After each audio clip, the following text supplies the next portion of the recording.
વિષય અર્થશાસ્ત્ર, chapter number 5, આવક અને ખર્ચના ખ્યાલો।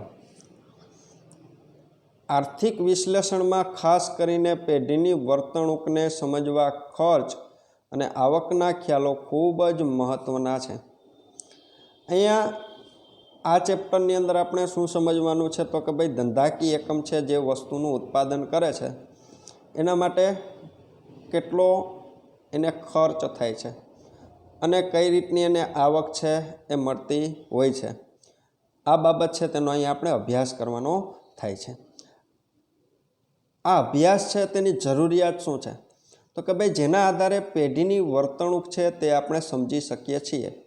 પેઢીની વર્તણૂક એટલે શું તો કે ભાઈ પેઢી છે એ કેટલો નફો પ્રાપ્ત કરે છે એ શેના આધારે જાણી શકાશે તો કે ભાઈ ખર્ચ અને આવકના આધારે એ બાબત છે તે આપણે જાણી શકીએ છીએ। આગળ અહીં આપણે કીધું છે તો કે ભાઈ ઉત્પાદનનું પ્રમાણ બદલાતા કુલ ઉત્પાદન ખર્ચમાં ફેરફાર થાય છે। ખર્ચથી પેઢીની જાવક બાજુનો અંદાજ આવે છે તો આવકના ખ્યાલો જાણવાથી પેઢીની આવક બાજુનો અંદાજ આવે છે।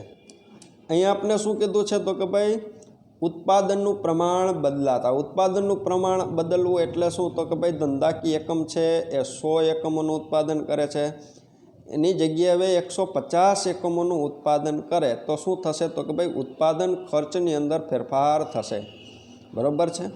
હવે ધંધાકીય એકમ છે એ ખર્ચ કરશે તો શું થશે તો કે ભાઈ અહીંયા ધંધાકીય એકમ છે એણે જે ખર્ચ કરેલો છે જેનાથી જાવક બાજુનો અંદાજ આવશે તો આવકના ખ્યાલો જાણવાથી પેઢીની આવક બાજુનો અંદાજ આવશે તો કે ભાઈ ધંધાકીય એકમ છે એ 100 એકમોનું ઉત્પાદન કરતી હતી, વેચાણ કરતી હતી, હવે એના બદલે 150 એકમોનું ઉત્પાદન કરે છે, વેચાણ કરે છે તો એને કેટલી આવક છે તે પ્રાપ્ત થાય છે તેનો પણ અહીંયા અંદાજ છે તે પ્રાપ્ત થઈ શકે છે।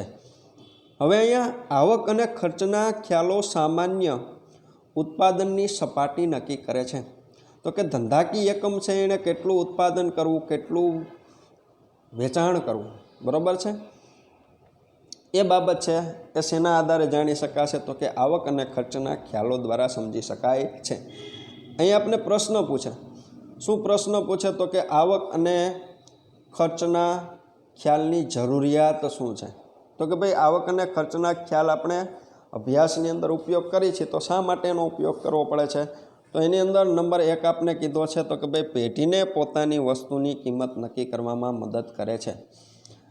અહીંયા પેઢીને પોતાની વસ્તુની કિંમત તો કે ભાઈ બજારની અંદર જે વસ્તુ છે પોતે વેચવા માંગતા હોય એ વસ્તુની કિંમત છે એ ક્યારે નક્કી થશે તો કે ભાઈ જ્યારે જે વસ્તુનું એણે ઉત્પાદન કરેલું છે એ ઉત્પાદન માટે એણે કેટલો ખર્ચ કરેલો છે એ પોતે જાણી શકશે તો એની વેચાણ કિંમત છે પોતે નક્કી કરી શકશે।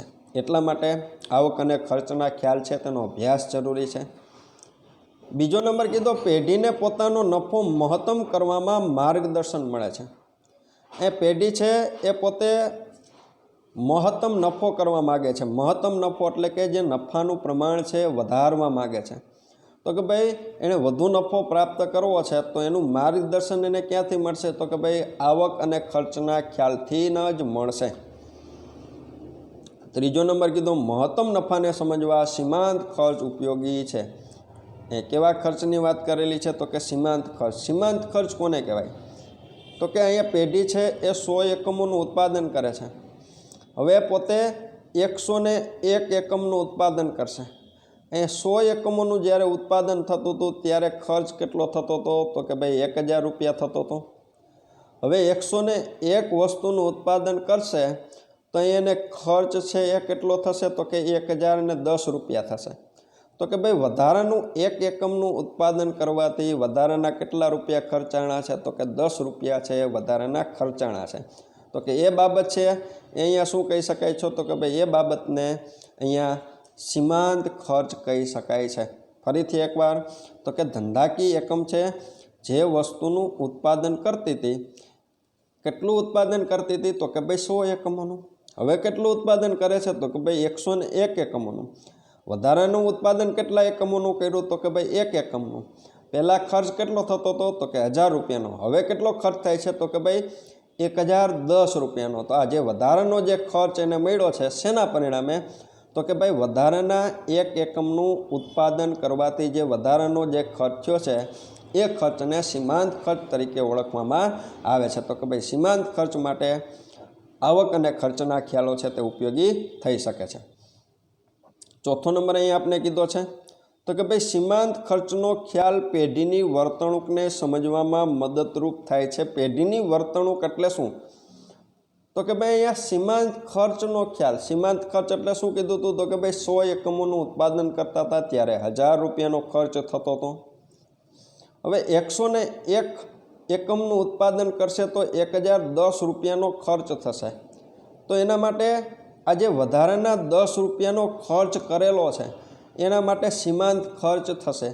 તો અહીંયા 100 એકમો માટે પણ એકમ દીઠ 10 રૂપિયા ખર્ચ થાય તો 1000 રૂપિયા થાય, 101 એકમ માટે પણ એકમ દીઠ 10 રૂપિયા ખર્ચ થાય તો 1010 રૂપિયા થાય। તો અહીંયા સીમાંત ખર્ચના ખ્યાલથી શું થાય, તો કે ભાઈ પેઢી છે પોતે વિચારશે તો કે ભાઈ 100 એકમોના ઉત્પાદનની અંદર પણ એ જ ખર્ચ લાગે છે અને વધારાના એકમોનું ઉત્પાદન કરશું તો પણ એ જ ખર્ચ લાગે છે। બરાબર છે।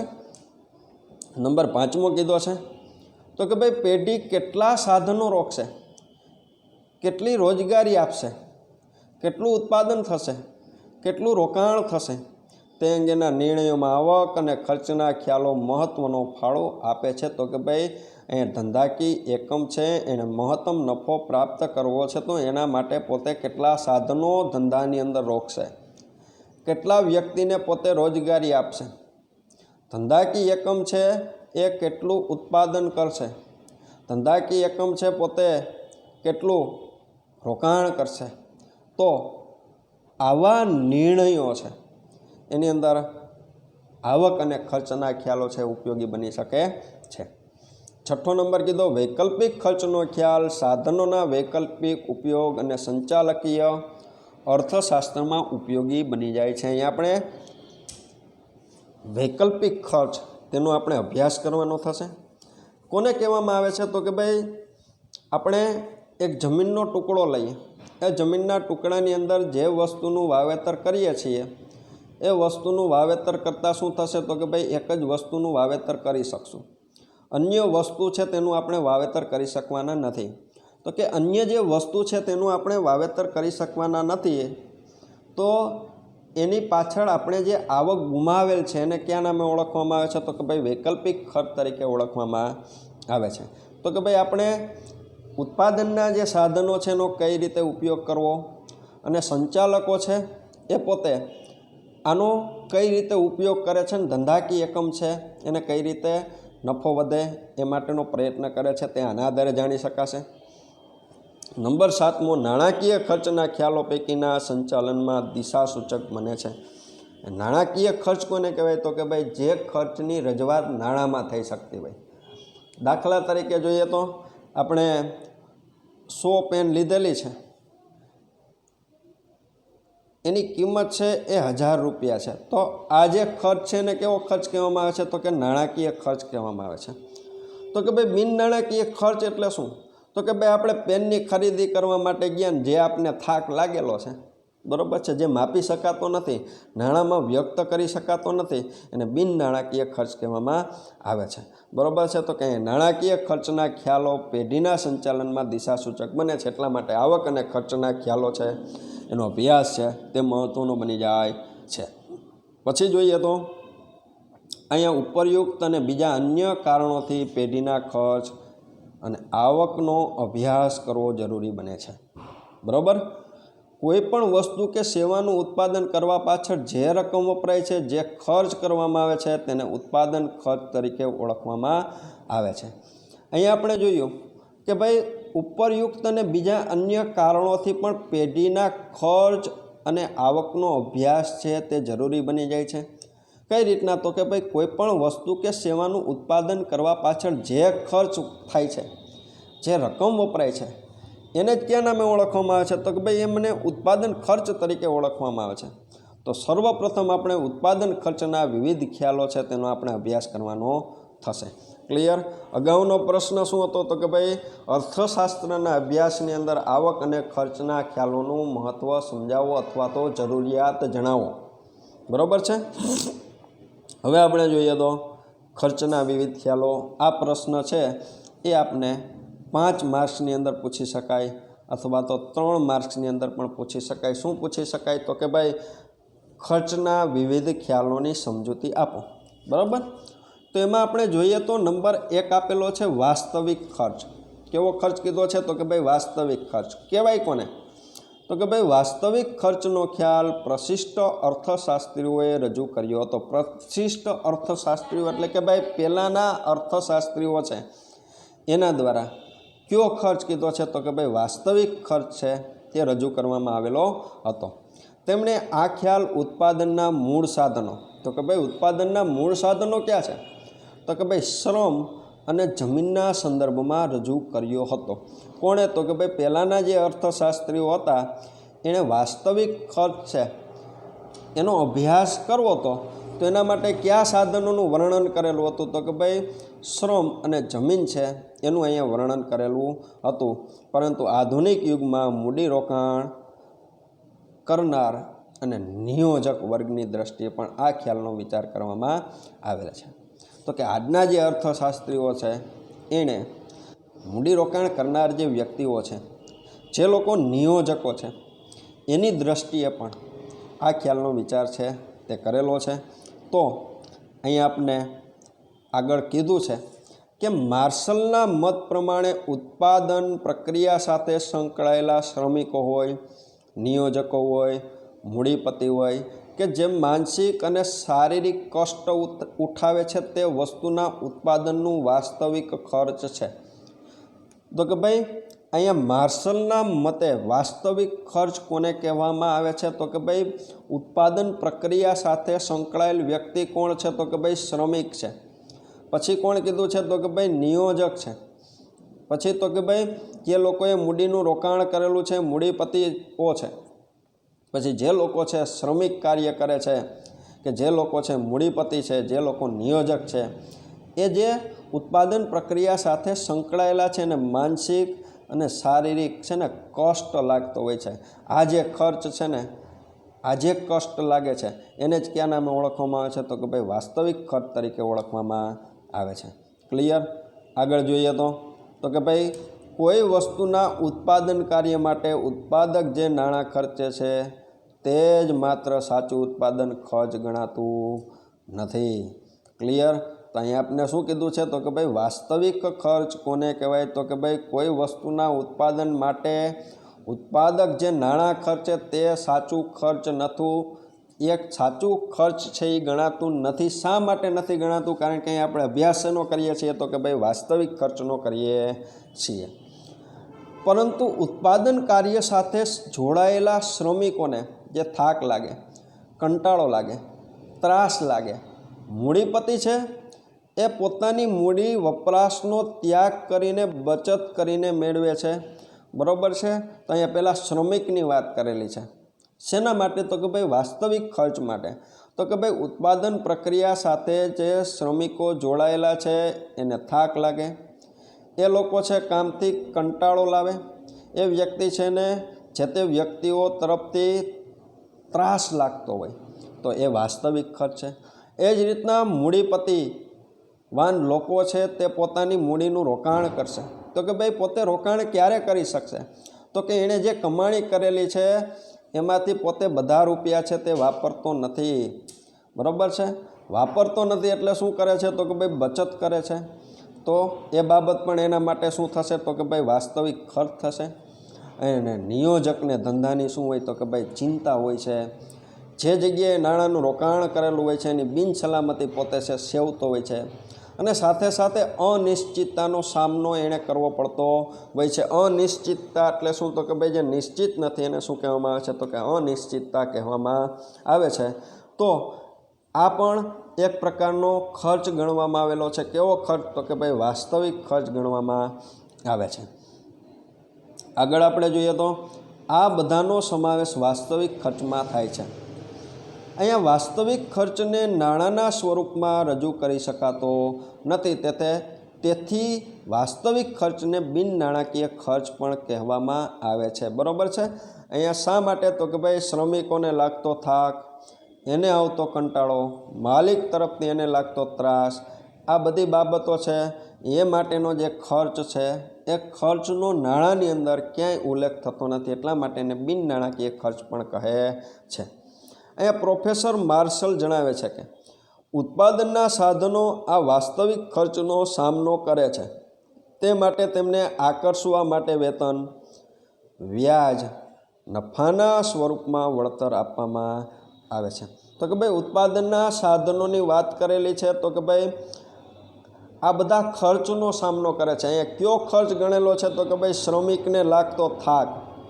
તો કે ભાઈ શ્રમિકને જે થાક લાગે છે એના બદલામાં એને શું મળે છે? તો કે ભાઈ એને વેતન મળે છે. પછી તો કે નિયોજક છે, એને શું મળે છે? તો કે ભાઈ નિયોજક છે એને પોતાને જે ચિંતા છે, પછી જે બિન સલામતી પોતે અનુભવે છે, જે અનિશ્ચિતતાનો સામનો કરે છે, એના બદલામાં એને શું મળે છે? તો કે ભાઈ નફો મળે છે. અને જે લોકો છે મૂડીપતિઓ છે, જે લોકો નાણાંનું રોકાણ કરે છે, એને શું મળતું હોય છે? તો કે ભાઈ એ પણ પોતે જે કમાણી કરેલ છે એમાંથી પોતે વપરાશ કરતો નથી, એના માટે એને વળતર સ્વરૂપે શું મળતું હોય છે? તો કે વ્યાજ મળતું હોય છે. બરાબર છે.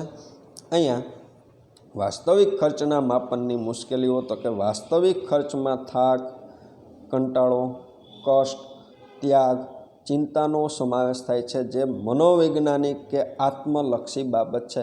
અહીંયા આપણે જોઈએ તો કે ભાઈ વ્યક્તિને કામની અંદર લાગતો થાક, વ્યક્તિને કામ કરવામાં આવતો કંટાળો, વ્યક્તિ જે કાર્ય સાથે સંકળાયેલો છે એને લાગતો કષ્ટ, વ્યક્તિ જે કામ સાથે સંકળાયેલો છે, જે એણે નાણાં કમાણી કરી અને પ્રાપ્ત કરેલા છે અને ખર્ચ કરેલો નથી, તો કે ભાઈ ખર્ચ માટે એણે ત્યાગ કરેલો છે. ને જે વ્યક્તિઓએ નાણાંનું રોકાણ કરેલું છે, પોતે જે વિચારે છે શું? તો કે ભાઈ કેટલો નફો થશે, કેટલું જોખમ છે, એને સતત ને સતત ચિંતા રહેલી છે. આ બધી બાબતો છે મનોવૈજ્ઞાનિક બાબતો છે, આત્મલક્ષી બાબતો છે. તેથી આવી બધી બાબતો માપવાનું કાર્ય મુશ્કેલ છે. ઉપરાંત કારખાનાઓમાંથી નીકળતો ધુમાડો આસપાસના લોકોના સ્વાસ્થ્ય ઉપર વિપરીત અસર કરે છે. આ વિપરીત અસર સામાજિક દ્રષ્ટિએ ખર્ચ છે, પણ તેને માપી શકાતો નથી. અહીં જે તે જગ્યાએ કારખાનું ચાલતું હોય, જે તે વિસ્તારની અંદર કોઈ કંપનીઓ ચાલતી હોય છે, તો એમાંથી જે ધુમાડો નીકળતો હોય છે, જેના પરિણામે કેટલાય વ્યક્તિના સ્વાસ્થ્ય ઉપર પણ વિપરીત અસર પડતી હોય છે. પણ એ કેવી વિપરીત અસર પડેલી છે તો એ કોઈ જગ્યાએ માપી શકાતું હોતું નથી, એટલા માટે એને સામાજિક દ્રષ્ટિએ ખર્ચ ગણવામાં આવે છે. ક્લિયર? તો અહીંયા વાસ્તવિક ખર્ચ છે તે પૂરું થાય છે. હવે આપણે જોઈએ તો કે ભાઈ વૈકલ્પિક ખર્ચ. એમાં તો કે ભાઈ વૈકલ્પિક ખર્ચનો ખ્યાલ ઓસ્ટ્રેલિયન અર્થશાસ્ત્રીઓએ રજૂ કર્યો હતો. અહીંયા પ્રશ્ન પૂછે તો કે ભાઈ વૈકલ્પિક ખર્ચ છે એ કોના દ્વારા રજૂ કરવામાં આવેલો હતો? તો કે ભાઈ ઓસ્ટ્રેલિયન અર્થશાસ્ત્રીઓ દ્વારા, પરંતુ તેને વ્યવસ્થિત સ્વરૂપ તો માર્શલે જ રજૂ કર્યું છે. બીજો પ્રશ્ન તમને પૂછે તો કે ભાઈ વૈકલ્પિક ખર્ચને વ્યવસ્થિત સ્વરૂપમાં રજૂ કરનાર વ્યક્તિ કોણ? તો કે ભાઈ પ્રોફેસર માર્શલ. તો કે ભાઈ અહીંયા ઉત્પાદનના સાધનો છે એ એક કરતાં વધારે વૈકલ્પિક ઉપયોગ ધરાવે છે. કઈ રીતે? તો કે તે હકીકત ઉપર આધાર આ ખ્યાલ છે એ રાખે છે. એમાં આપણે આગળ જોશું તો કે આવા વૈકલ્પિક ઉપયોગ ધરાવતા સાધનો એક ઉપયોગમાં વાપરવામાં આવે છે ત્યારે સાથે અન્ય બીજા ઉપયોગમાં વાપરી શકાતા નથી. તો કે અહીંયા વૈકલ્પિક ખર્ચ કોને કહેવામાં આવે છે? તો કે ભાઈ ઉત્પાદનના સાધનો છે એ કેવા છે? તો કે ભાઈ એનો વૈકલ્પિક ઉપયોગ થઈ શકે છે, એટલે કે એક કરતાં વધુ ઉપયોગ થઈ શકે છે. તો કે ભાઈ એક જગ્યાએ જ્યારે આપણે ઉત્પાદનના સાધનોનો ઉપયોગ કરતા હોય ત્યારે એ જ જે વસ્તુ છે એને બીજી જગ્યાએ ઉપયોગમાં લઈ શકાતી નથી, વાપરી શકાતી નથી. કઈ રીતે? તો કે ભાઈ દાખલા તરીકે કીધું છે જમીનના એક ટુકડા ઉપર ઘઉં વાવવામાં આવે તો તે જ સમયે એ જ ટુકડા ઉપર બીજો કોઈ પાક છે એ લઈ શકાતો નથી. અહીં શું વાત કરેલી છે તો કે ભાઈ ઘઉંની સાથે અન્ય કોઈ પાકનું વાવેતર થઈ શકતું નથી. બીજી બાબત કીધી છે તો કે ભાઈ શ્રમિક છે એક સમયે મિલમાં કામ કરે તો એ જ સમયે બીજા ઉદ્યોગમાં કામ કરી શકતો નથી. આમ આ સાધન વૈકલ્પિક ઉપયોગવાળા હોય છે. તો કે ભાઈ એ જમીન છે એનો એક કરતાં વધુ પાકનું વાવેતર કરવા માટે ઉપયોગ થઈ શકે છે, પણ એવું શક્ય બનતું નથી. શ્રમિક છે એ મિલની અંદર કામ કરી શકે છે, ખેતરની અંદર પણ પોતે કામ કરી શકે છે, પણ જ્યાં મિલની અંદર વ્યક્તિ જ્યારે કામ કરતો હોય ત્યારે અન્ય જગ્યાએ પોતે શ્રમ કાર્ય કરી શકતો નથી. આમ સાધન છે એ વૈકલ્પિક ઉપયોગ ધરાવે છે તેવું કહી શકાય. અહીંયા અર્થ અને સમજૂતી આપેલી છે શેની તો કે ભાઈ વૈકલ્પિક ખર્ચની. એમાં આપણે કીધું છે કે ઉત્પાદનના સાધનોને કોઈ એક કાર્યમાં રોકવામાં આવે તો તે બીજા એ સાધનોનો બીજો શ્રેષ્ઠ વિકલ્પ જતો કરવો પડે છે. કઈ રીતે તો કે ભાઈ આ જે શ્રેષ્ઠ વિકલ્પ જતો કરવામાં આવે છે તેને જ વૈકલ્પિક ખર્ચ કહે છે. ક્લિયર? ફરી એકવાર આપણે જોઈએ તો કે ભાઈ ઉત્પાદનના સાધનોને કોઈ એક કાર્યમાં રોકવામાં આવે તો તે સાધનનો બીજો શ્રેષ્ઠ વિકલ્પ જતો કરવો પડે. અહીંયા આપણે જોયું હતું તો કે ભાઈ જમીનનો એક ટુકડો તો એ એક જ સમયે એક જ વસ્તુનું ઉત્પાદન થઈ શકે છે.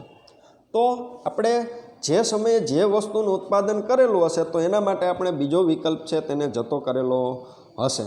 બરાબર છે? તો આ જે શ્રેષ્ઠ વિકલ્પ જતો કરવામાં આવે છે તેને જ ક્યાં નામે ઓળખવામાં આવે છે તો કે ભાઈ વૈકલ્પિક ખર્ચ કહેવામાં આવે છે. તો જતો કરવો પડતો શ્રેષ્ઠ વિકલ્પ ઉત્પાદિત વસ્તુનો વૈકલ્પિક ખર્ચ ગણવામાં આવે છે. આ બાબતે એક ઉદાહરણની મદદથી સમજીએ તો કે ભાઈ જમીનના એક ટુકડાનો ઉપયોગ ઘઉં અને ડાંગર માટે થઈ શકે છે. બરાબર છે? તો કે ભાઈ અહીંયા જમીનના એક ટુકડાની વાત કરેલી છે, ખેતરની વાત કરેલી છે, તો કે એની અંદર ઘઉં વાવી શકાય છે અને ડાંગર વાવી શકાય છે. તો અહીંયા શું કર્યું છે તો કે જો જમીન ઉપર ઘઉં ઉત્પાદન કરવામાં આવે તો 2 લાખ મળી શકે છે, અને જો તે જમીન ઉપર ડાંગર ઉત્પાદન કરવામાં આવે તો 3.5 લાખ મળી શકે તેમ છે. એ ખેડૂતનું વર્તન તર્કબદ્ધ હોય છે. તર્કબદ્ધ એટલે પોતે ભવિષ્યનું વિચારતો હોય છે. શું વિચારતો હોય છે તો કે ભાઈ જો ઘઉંનું ઉત્પાદન કરશું તો 2 લાખ રૂપિયા મળશે, અને જો ડાંગરનું ઉત્પાદન કરશું તો કેટલા મળશે તો કે ભાઈ 3.5 લાખ એટલે કે 3.5 લાખ રૂપિયા મળશે. એટલે ખેડૂત છે પોતે શું વિચારશે તો કે ભાઈ શેમાંથી વધુ આવક પ્રાપ્ત થાય છે, શેમાંથી વધુ લાભ પ્રાપ્ત થાય છે, એને શું કહેવાય તો કે ભાઈ તર્કબદ્ધ છે તેવું કહી શકાય. એ લાભની દ્રષ્ટિએ વિચારી ખેડૂત ઘઉંનું ઉત્પાદન જતું કરશે અને જેમાં વધારે રકમ મળે છે તે ડાંગરનું ઉત્પાદન પોતે કરશે. શા માટે તો કે ભાઈ ડાંગરનું પોતે વાવેતર કરશે તો 3.5 લાખ એટલે કે 3.5 લાખ રૂપિયા મળશે, અને ઘઉં વાવશે તો 2 લાખ રૂપિયા મળશે, અને ડાંગરનું ઉત્પાદન કરશે તો 3.5 લાખ મળશે. આ 3.5 લાખના ડાંગર માટે ખેડૂત છે એ 2 લાખનું ઘઉંનું ઉત્પાદન છે એને શું કરે છે તો કે ભાઈ જતું કરે છે. આ જતું કરેલ રૂપિયા 2 લાખનું ઘઉંનું ઉત્પાદન એ 3.5 લાખના ડાંગરનું વૈકલ્પિક ખર્ચ છે તે ગણાય છે. ક્લિયર? તો કે ભાઈ અહીંયા જે 2 લાખ એણે જતા કરેલા છે, શેના માટે જતા કરેલા છે તો કે ભાઈ ડાંગરનું ઉત્પાદન કરવું છે એટલા માટે. તો અહીંયા ઘઉંનું ઉત્પાદન એ 3.5 લાખના ડાંગરનું વૈકલ્પિક ખર્ચ છે તેમ કહી શકાય. ક્લિયર? અહીં આપણે પ્રશ્ન પૂછે 3 માર્ક્સની અંદર શું પ્રશ્ન પૂછે તો કે ભાઈ વૈકલ્પિક ખર્ચના માપનની મુશ્કેલીઓ જણાવો. તો એ 3 માર્ક્સની અંદર પ્રશ્ન પૂછે તો અહીંયા આપણે નંબર 1 કીધો છે એક ઉપયોગી સાધન. એમાં જોઈએ તો કે જો ઉત્પાદનનું કોઈ સાધન માત્ર એક જ ઉપયોગ ધરાવતું હોય તો તેનું વૈકલ્પિક ખર્ચ છે તે નક્કી કરી શકાતું નથી. કેવી રીતના તો કે ભાઈ એવા ઘાસના મેદાનો જ્યાં ઘાસ સિવાય બીજું કશું ઉગી શકતું નથી, એવું જ બેકારીનો ભોગ બનેલ વ્યક્તિની બાબતમાં હોય છે, તેમની પાસે કોઈ કામ જ હોતું નથી, માટે વૈકલ્પિક ખર્ચ કેવી રીતે અહીંયા ગણી શકાય તો કે ભાઈ અહીંયા જે વસ્તુનો એક જ ઉપયોગ થાય છે તો આવા જે સાધનો છે એનો વૈકલ્પિક ખર્ચ છે તે નક્કી કરી શકાય નહીં. કઈ રીતના તો કે ભાઈ ઘાસના મેદાનો છે એની અંદર ઘાસ સિવાય બીજી વસ્તુ છે તે ઉગાડી શકાતી નથી, તો આવી બાબતો માટે વૈકલ્પિક ખર્ચ છે એ કરી શકાતો નથી. એ જ રીતના બેકારીનો ભોગ બનેલ જે વ્યક્તિ છે એની બાબતની અંદર પણ એ વ્યક્તિ છે એ બીજું કોઈ પણ કામ છે મેળવી શકતો નથી, તો એની બાબતની અંદર પણ વૈકલ્પિક ખર્ચ છે તે મળી શકતો નથી. હવે અહીંયા બીજો નંબર આપણે કીધો છે વિશિષ્ટ ઉપયોગના સાધનો. એની અંદર તો કે જ્યારે ઉત્પાદનના સાધનો વિશિષ્ટ પ્રકારના હોય ત્યારે આ ખ્યાલ ઉપયોગી બનતો નથી. કઈ રીતે? તો આગળ આપણે જોશું. તો કે ત્યારે આવા વિશિષ્ટ ઉપયોગવાળા સાધનોનું વળતર તેના વૈકલ્પિક ખર્ચના આધારે નહીં, પરંતુ તે સાધનની માંગના આધારે નક્કી થાય છે. અહીંયા દાખલા તરીકે કોમ્પ્યુટરનું વિશિષ્ટ આવડત ધરાવતી વ્યક્તિઓ છે એની બજારની અંદર માંગ કેવી છે એના આધારે એને વળતર છે તે પ્રાપ્ત થતું હોય છે. તો અહીંયા વૈકલ્પિક ખર્ચ છે તેની ગણતરી છે એ થઈ શકતી નથી. પછી કીધું છે તો કે અણુશક્તિનું જ્ઞાન ધરાવતા વૈજ્ઞાનિકો છે એની બાબતની અંદર પણ એ જ બાબત જોવા મળે છે. તો કે શું જોવા મળે છે? તો કે એ વ્યક્તિ છે એની બજારની અંદર વિશ્વની અંદર જે તે ક્ષેત્ર માટે એની જરૂરિયાત કેવી છે એ મુજબ એ વ્યક્તિ છે એને આવક છે એ થતી હોય છે. એટલા માટે અહીંયા વૈકલ્પિક ખર્ચ છે એનો પણ ગણી શકાતો નથી. ક્લિયર? પહેલું આપણે જોયું હતું વાસ્તવિક ખર્ચ, બીજો આપણે જોઈએ વૈકલ્પિક ખર્ચ, અને હવે આપણે ત્રીજો જોવાનો છે તો કે ભાઈ નાણાકીય ખર્ચ. એમાં તો કે નાણાકીય ખર્ચની અંદર તો કે આર્થિક વિશ્લેષણ, ઉત્પાદનનો નિર્ણય અને કિંમત નિર્ધારણમાં નાણાકીય ખર્ચનો ખ્યાલ ઉપયોગી બને છે. અહીંયા આર્થિક વિશ્લેષણ કરવું છે. આર્થિક વિશ્લેષણ એટલે શું? તો કે જે તે વસ્તુનું ઉત્પાદન કરેલું છે તો એના માટે કેટલો ખર્ચ થાય છે, બરાબર છે. અન્ય પેઢીઓ છે એ વસ્તુ કેટલી કિંમતની અંદર વેચાણ કરે છે, તો આને શું કહે તો કે વિશ્લેષણ કહેવામાં આવે છે. કઈ વસ્તુનું ઉત્પાદન ક્યારે કરવું, કેટલું કરવું એનો નિર્ણય, અને એના આધારે કિંમત છે ને નક્કી થતી હોય છે. તો આ બધી બાબતો માટે નાણાકીય ખર્ચનો ખ્યાલ છે તે ઉપયોગી બની જાય છે. કારણ કે વાસ્તવિક ખર્ચ અને વૈકલ્પિક ખર્ચના ખ્યાલો અનેક મર્યાદાઓ ધરાવે છે, તેથી વ્યવહારમાં તેમનો ઉપયોગ વધારે થઈ શકતો નથી. અહીંયા આપણે જોઈએ તો આપણા હિસાબી ચોપડાની અંદર ક્યાંય આપણે વાસ્તવિક ખર્ચ અને વૈકલ્પિક ખર્ચનો ઉપયોગ કરતા નથી, માટે નાણાકીય ખર્ચ એ આપણા માટે ઉપયોગી બની જાય છે. અહીંયા ઉત્પાદન ખર્ચ નાણાંમાં વ્યક્ત થાય છે, તેથી પણ નાણાકીય ખર્ચનો ખ્યાલ ઉપયોગી બને છે, બરાબર છે. તો કે ભાઈ જે ખર્ચ છે એ નાણાંમાં વ્યક્ત થતો હોય તો એ જ ખર્ચ કયો છે તો કે ભાઈ નાણાકીય ખર્ચ છે. એ મહત્તમ નફાનો ઉદ્દેશ્ય રાખતો ઉત્પાદક ઓછા ખર્ચે ઉત્પાદન કરી અને તે વસ્તુના વેચાણમાંથી મળતી આવકને મહત્તમ બનાવવાનો પ્રયાસ કરતો હોય છે. એ ધંધાકીય એકમની અંદર જે તે વ્યક્તિ છે ઉત્પાદન સાથે સંકળાયેલ છે એ પોતે ધંધાકીય એકમની અંદર મહત્તમ નફો તો કે ભાઈ મોટા પાયા પર નફો છે પોતે પ્રાપ્ત કરવા માગતો હોય છે, જેથી પોતે શું કરશે તો કે ભાઈ ઉત્પાદન ખર્ચ ઓછો કઈ રીતના આવે એનું પોતે હર હંમેશને માટે વિચારતો હોય છે, જેથી શું થાય તો કે ભાઈ વસ્તુનું વેચાણ કરશે એમાંથી એને વધુ આવક છે તે પ્રાપ્ત થઈ શકે, બરાબર. તો આગળ જોઈએ તો કે ભાઈ ઉત્પાદન પ્રક્રિયામાં નાણાંના સ્વરૂપમાં જે ખર્ચાઓ થતા હોય છે તેને નાણાકીય ખર્ચ કહે છે.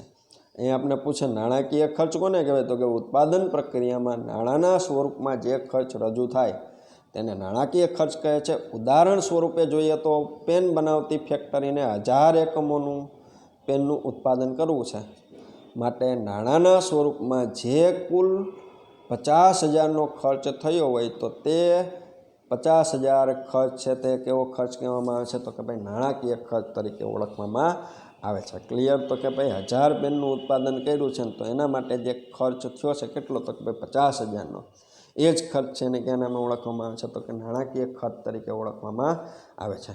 અહીંયા આપણો પ્રશ્ન છે તે પૂરો થાય છે. પ્રશ્ન શું હતો તો કે ભાઈ ખર્ચના વિવિધ ખ્યાલોની સમજૂતી. ક્યાં ક્યાં ખર્ચ હતા તો કે ભાઈ અહીંયા વાસ્તવિક ખર્ચ હતો, પછી તો કે ભાઈ નાણાકીય ખર્ચ હતો, તેનો અહીંયા આપણે અભ્યાસ છે તે કરેલો છે. તો અહીં આપણો લેક્ચર છે તેને પણ આપણે પૂર્ણ કરીએ છીએ. ક્લિયર?